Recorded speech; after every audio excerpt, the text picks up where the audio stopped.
अगर आपने मेरे चैनल को अब तक सब्सक्राइब नहीं किया है तो इस लाल बटन को दबाकर सब्सक्राइब ज़रूर करें और बगल में इस बेल बटन को ज़रूर दबाएं जिससे कि आपको आगे आने वाले सारे वीडियोस का अपडेट मिलता रहेगा। आज मैं आप लोगों के लिए लेकर आई हूँ गोभी का इंस्टेंट अचार। वैसे तो जब भी हम गोभी का अचार बनाते हैं तो इसे पकने में करीब 10-15 दिन का वक्त लग जाता है, लेकिन आज की जो रेसिपी है इससे गोभी का अचार इंस्टेंटली तैयार हो जाएगा। तो यहाँ पर मैंने करीब 1 किलो गोभी लेकर उसके फूलों को काट कर अच्छे से धोकर सुखा लिया है। करीब 5 से 6 घंटे तक इसे अच्छे से सुखा लें ताकि इसका पूरा पानी निकल जाए। अब इनको छोटे टुकड़ों में काटना है। तो छोटे टुकड़ों में काटते समय ये देखिए, यहाँ पर इसके स्टेम्स पर जो ये छोटे छोटे रेशे होते हैं, ये इस तरह से इनको काट कर आप निकाल लें, क्योंकि ये थोड़े से हार्ड होते हैं। तो इनको मैं अच्छे से काट कर निकाल लूँगी और फिर इस गोभी को छोटे टुकड़ों में काट कर तैयार कर लूँगी। गोभी का अगर डंठल वाला हिस्सा थोड़ा सा बड़ा हो तो इसे काट कर मैं अलग कर लूँगी। इसे आप बाद में सब्ज़ी बनाने में यूज़ कर सकते हैं। तो इस तरह से सारे गोभी के फूलों को छोटे टुकड़ों में काट लेना है। गोभी के फूलों में इस तरह से अगर पीछे से छोटे से रेशे जैसे हों तो इन्हें भी काट कर मैं अलग कर लूँगी। तो यहाँ पर गोभी के फूलों को इसी तरह से काट लेना है। गोभी को छोटे टुकड़ों में काट लेने के बाद अब इस कढ़ाई में मैं ले लूँगी 1 कप के बराबर राई का तेल।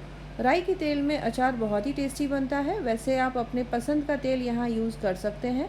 तो यहाँ पर तेल अच्छे से गर्म हो जाए, फिर गोभी को इसमें डालकर एकदम धीमी आंच पर गोभी को पकाना है। तो करीब 15 से 20 मिनट तक इसे चलाते हुए अच्छा सुनहरा होने तक पकाना है।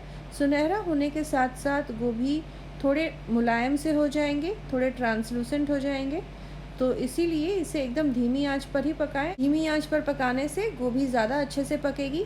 और ध्यान रखें कि गोभी को बिल्कुल भी ढकना नहीं है, बिना ढके ही गोभी को पकाना है।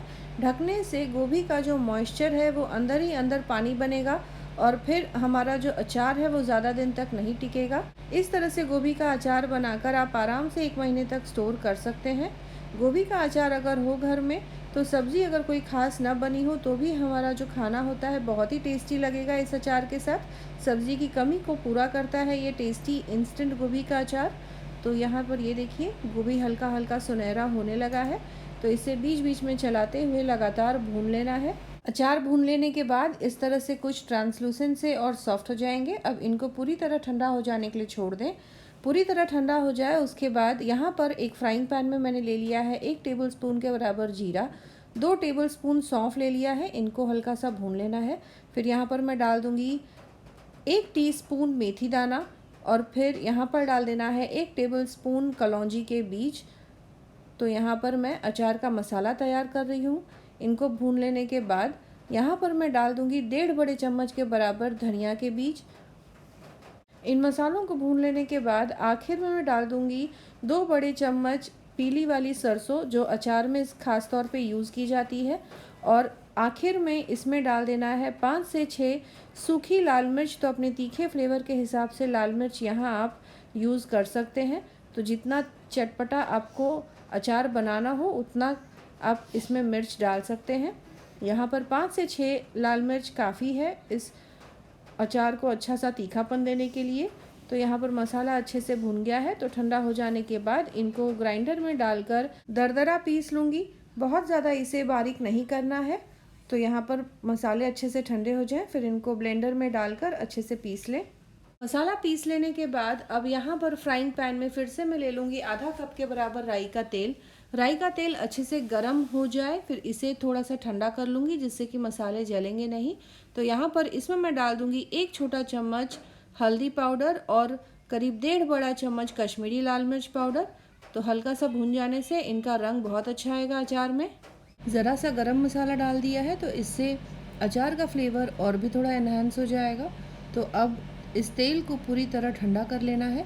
पूरी तरह ठंडा हो जाने के बाद इस मसाले को मैं कढ़ाई में गोभी के साथ मिक्स कर लूँगी और साथ ही साथ जो भून कर मसाले को पीस कर तैयार किया है उसे डाल दूँगी।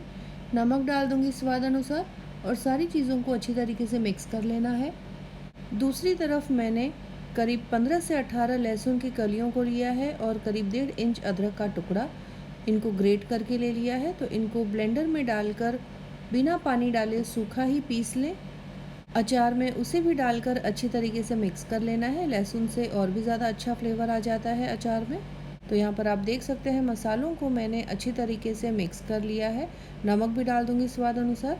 यहाँ पर गोभी हमारा अच्छी तरीके से पक गया है, तो इस अचार को तुरंत ही अपने खाने के साथ खा सकते हैं। लेकिन मैं सजेस्ट करूँगी कि इसे 24 घंटे आप धूप में रख दें, जिससे कि ये जो मसाले हमने डाले हैं इसका फ्लेवर गोभी में अच्छे से एब्ज़ॉर्ब हो जाएगा और इससे हमारा जो अचार है और भी ज़्यादा टेस्टी होगा। इसे नॉर्मल अचार जब हम बनाते हैं तो करीब 15 से 20 दिन का वक्त लग जाता है, लेकिन इस इंस्टेंट अचार में आप तुरंत ही इसे खाना शुरू कर सकते हैं। स्टोर करने के लिए एकदम साफ़ सुथरे और सूखे कंटेनर में इसे स्टोर करें। आप इस रेसिपी को ज़रूर ट्राई करें और कमेंट करें अपने एक्सपीरियंस के बारे में। दोस्तों और रिश्तेदारों के साथ भी इस रेसिपी को ज़रूर शेयर करें। मिलते हैं अगले एपिसोड में इसी तरह से एक और नई टेस्टी रेसिपी के साथ। Thanks for watching.